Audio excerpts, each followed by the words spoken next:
Hello दोस्तों, तो स्वागत है आपका हमारे online study channel Kumar study point पर। तो दोस्तों, आज हम जीके के टॉप 25 अति महत्वपूर्ण प्रश्नों के बारे में बात करेंगे जो आपके हर बार परीक्षाओं में रिपीट होते हैं। इसलिए हर प्रश्न को आप बारीकी से समझें और ध्यानपूर्वक पढ़ें। ये सभी प्रश्न भारत में आयोजित सभी प्रतियोगी परीक्षाओं के लिए अति महत्वपूर्ण प्रश्न है, इसलिए वीडियो को आप जरा भी स्किप ना करें क्योंकि वीडियो आपके लिए बहुत ही यूजफुल रहने वाला है। तो चलो वीडियो को शुरू करते हैं। आपका पहला सवाल है कि कारागार धार्मिक लोक नृत्य संबंधित है। ध्यान से पढ़े प्रश्नों को क्योंकि यह सभी प्रश्न अति महत्वपूर्ण प्रश्न है, इसलिए हर प्रश्न को ध्यानपूर्वक पढ़े। और मैं लास्ट में आपको पूछूंगा कि 25 में से आपने कितने प्रश्न सही किए, इसलिए मैं प्रश्न पढ़ूं उससे पहले आप उत्तर तैयार रखें, ठीक है। तो प्रश्न है कि कारागार धार्मिक लोक नृत्य संबंधित है, यानी किस राज्य से संबंधित है। तो आपको याद रखना है तमिलनाडु से, ठीक है। कौन सा नृत्य? कारागार धार्मिक लोक नृत्य। किससे संबंधित है? तमिलनाडु से। अगला देखते हैं कि बस्तर में डंडारी नृत्य किस त्योहार पर आयोजित होता है। ध्यान से पढ़े प्रश्न को एक बार फिर से कि बस्तर में डंडारी नृत्य किस त्योहार पर आयोजित होता है। तो आपको याद रखना है होली पर, ठीक है। होली त्योहार पर बस्तर में डंडारी नृत्य आयोजित होता है। कौन सा नृत्य होता है आयोजित बस्तर में? डंडारी नृत्य। किस त्योहार पर? होली त्योहार पर, ठीक है। अगला देखते हैं कि शेखावाटी के प्रसिद्ध नृत्य का क्या नाम है। वेरी मोस्ट इम्पोर्टेंट क्वेश्चन है कि शेखावाटी के प्रसिद्ध नृत्य का क्या नाम है। तो आपको याद रखना है क्या नाम है? गीदड़। गीदड़ है जो शेखावाटी के प्रसिद्ध नृत्य का नाम है। कौन सा है? गीदड़। अगला देखते हैं कि निम्नलिखित में से युद्ध संबंधी नृत्य कौन सा है। निम्नलिखित में से युद्ध संबंधी नृत्य कौन सा है। तो आपको याद रखना है मेघालय का बम्बू नृत्य जो युद्ध संबंधी नृत्य है। युद्ध संबंधी नृत्य कौन सा है? तो आपको याद रखना है मेघालय का बम्बू नृत्य, ठीक है। कौन सा है? मेघालय का बम्बू नृत्य। अगला है कि इकेबाना किसका जापानी रूप है। ध्यान से पढ़े प्रश्न को कि इकेबाना किसका जापानी रूप है। तो आपको याद रखना है फूलों की सजावट का, ठीक है। फूलों की सजावट का इकेबाना जापानी रूप है। इकेबाना फूलों की सजावट का जापानी रूप है, ठीक है। किसका जापानी रूप है? फूलों की सजावट का। अगला देखते हैं कि भारत के किस भाग में बम्बू नृत्य प्रसिद्ध है। भारत के किस भाग में बम्बू नृत्य प्रसिद्ध है। तो आपको याद रखना है मेघालय में। बम्बू नृत्य पर बहुत सारे प्रश्न बनते हैं, इसलिए बम्बू नृत्य वेरी मोस्ट है, इसलिए इससे तो आप याद करना कि भारत के किस भाग में बम्बू नृत्य प्रसिद्ध है। तो आपको याद रखना है मेघालय में। अगला है कि कर्नाटक की लोक रंगभूमि है। कर्नाटक की लोक रंगभूमि है तो कौन सी है। तो आपको याद रखना है यक्षगान, ठीक है। कर्नाटक की लोक रंगभूमि कौन सी है? यक्षगान, यक्षगान। अगला देखते हैं कि चरकुला प्रमुख लोक नृत्य है। चरकुला प्रमुख लोक नृत्य है तो आपको याद रखना है व्रजभूमि का, ठीक है। व्रजभूमि का चरकुला प्रमुख लोक नृत्य है। चरकुला प्रमुख लोक नृत्य कहाँ का है। तो आपको याद रखना है व्रजभूमि का, ठीक है। अगला देखते हैं कि तमाशा संगीत नाटक का प्रसिद्ध लोक स्वरूप है और यह संबंधित है। ध्यान से पढ़े प्रश्न को एक बार फिर से कि तमाशा संगीत नाटक का प्रसिद्ध लोक स्वरूप है और यह संबंधित है। यह संबंधित है महाराष्ट्र से, ठीक है। किससे संबंधित है? महाराष्ट्र से। अगला देखते हैं कि वर्तमान समय में हिंदुस्तानी संगीत की सर्वाधिक लोकप्रिय गायन शैली है। ध्यान से पढ़े प्रश्न को क्योंकि ये वेरी मोस्ट इम्पोर्टेंट है सवाल कि वर्तमान समय में हिंदुस्तानी संगीत की सर्वाधिक लोकप्रिय गायन शैली है। तो आपको याद रखना है ख्याल। ख्याल है जो वर्तमान में हिंदुस्तानी संगीत की सर्वाधिक लोकप्रिय गायन शैली है। कौन सी है? ख्याल। अगला देखते हैं कि कर्नाटक संगीत का पितामह किसे कहा जाता है। वेरी मोस्ट इम्पोर्टेंट क्वेश्चन है, ठीक है, कि कर्नाटक संगीत का पितामह किसे कहा जाता है। तो आपको याद रखना है पुरंदरदास को। पुरंदरदास को क्या कहा जाता है? कर्नाटक संगीत का पितामह। कर्नाटक संगीत का पितामह किसे कहा जाता है। तो आपको याद रखना है पुरंदरदास को, ठीक है। अगला देखते हैं शास्त्रीय संगीत कहाँ से लिया गया है। शास्त्रीय संगीत कहाँ से लिया गया है। तो आपको याद रखना है सामदेव से। ठीक है। 4 वेद है जिसमें से सामवेद वेद से लिया गया है। क्या लिया गया है? शास्त्रीय संगीत। कहाँ से लिया गया है? सामवेद से। ठीक है।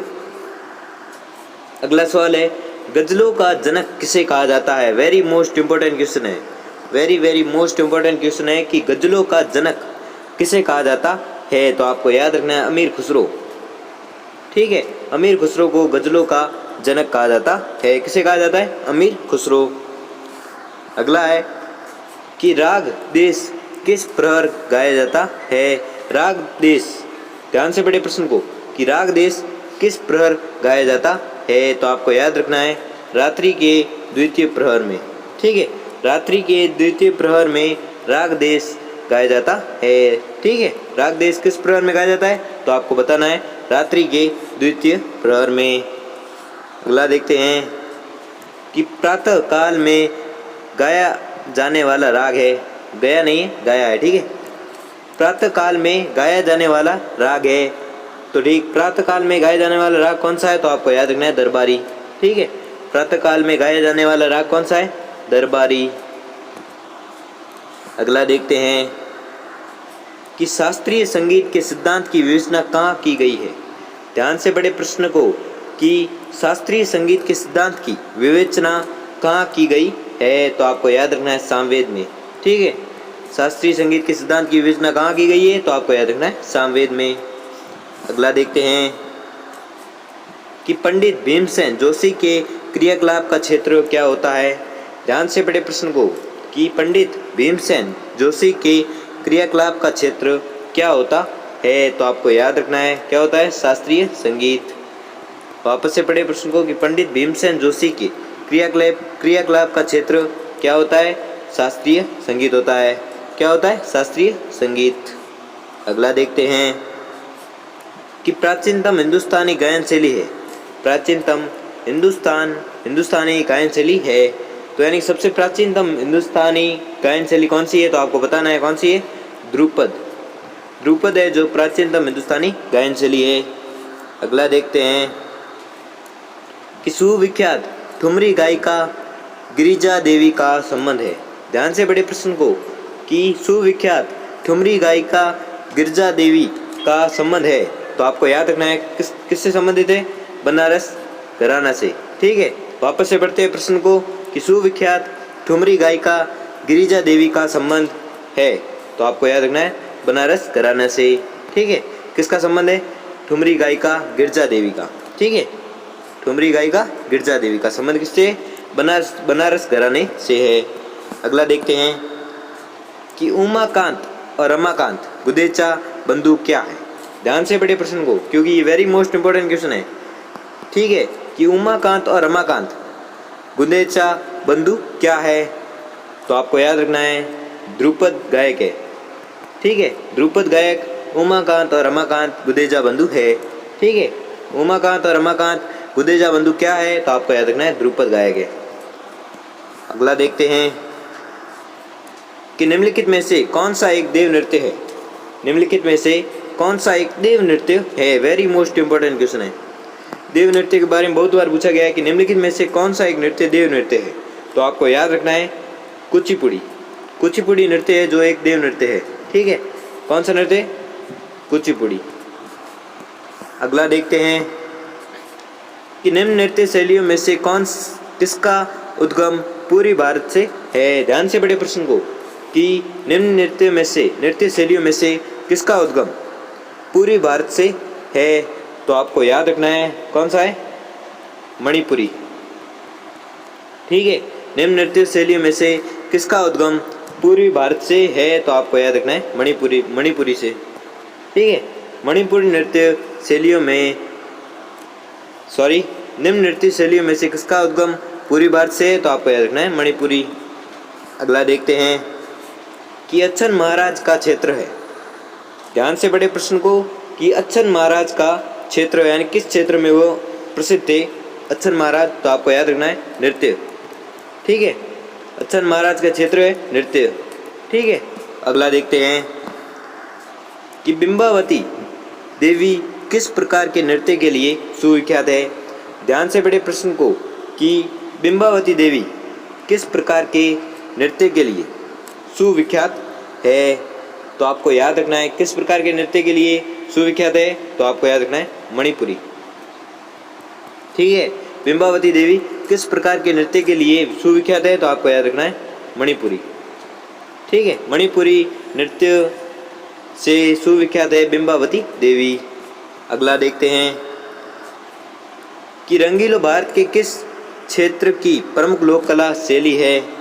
ध्यान से पढ़े प्रश्न को कि रंगोली भारत के किस क्षेत्र की प्रमुख लोक कला शैली है, तो आपको याद रखना है महाराष्ट्र की। ठीक है, महाराष्ट्र की है जो रंगोली प्रमुख लोक कला शैली है। कहाँ की है? महाराष्ट्र की। क्या है? रंगोली। ठीक है दोस्तों, आपने 25 में से कितने प्रश्न सही किए वो हमें सच कमेंट में बताएं। ठीक है, और अगर हमारा वीडियो आपको अच्छा लगा हो तो वीडियो को लाइक, चैनल को सब्सक्राइब और बेल आइकन को प्रेस कर लीजिए, जिससे कि हमारी वीडियो की नोटिफिकेशन आपको मिलती रहेगी। धन्यवाद।